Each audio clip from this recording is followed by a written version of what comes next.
Hello everyone, welcome to Marty Motoring. I'm just here at home in my office after work and I want to install this start button. It's dark outside, but I've done this before. It's pretty easy. We got some lights and this is going to be going on my 2008 Lexus IS F.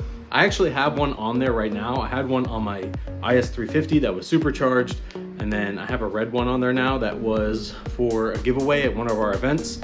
Nobody took it. I had it sitting for months. Once I bought the ISF, I threw it on there and I like it. It's just red and everything else I'm going for is blue. So we're gonna throw on the blue one and it's gonna look great. This is from Bonobo Products. They're about like 50 bucks or so. They're billet aluminum, engraved and everything like that. So I did a video when I had my IS 350 that I'll link. It's a little bit more in depth, but we're just gonna throw it on real quick on the ISF because I wanna document all the mods I'm doing to it. And this is a really fun and easy one. All right, so we're here in the car. There's a little bit of shadows, that's okay. We're gonna open the package that it comes in.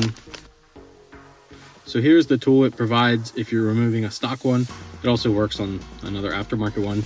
And we're gonna be replacing the red one with this blue one because my theme in this car is blue, all the accents. So this red was cool, but it doesn't really fit. I'm really excited to get this blue one on. This isn't a crazy mod or anything, but it definitely adds. So what I kind of do is I put this in here and I just pull out. And there we go. That's it.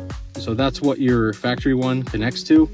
And then the back of it looks like this. You can see. Here's the back of the new one. Just line it up and push in, and there we are. So there's accessory and everything. I'm not going to turn the car on, but you can see there are the green little lights for power, and then when you have accessory, the little orange light comes on. So all the features are still there, but you get the nice F logo. They have them for Toyotas, Subarus, everything like that. It's just really cool. It's pretty hard to, you can't just like pop it off. You got to have the little tool. So it's not really going anywhere, in case you're wondering. And there it is. That we're done. That was literally the easiest mod I've ever done. And it's a little hard with this light, but you can see I got the blue accents, the blue stitching. There's blue and carbon fiber on the paddles. And now this is also blue. So that is it. That is the whole install. Super simple, like I said. If you want to follow along with more ISF videos, definitely hit that subscribe button. And definitely give this video a thumbs up if you liked it and enjoyed it or found it helpful. Helps me out. You can follow me on Instagram at Marty Motoring. Thank you for watching, and as always, keep those wheels turning.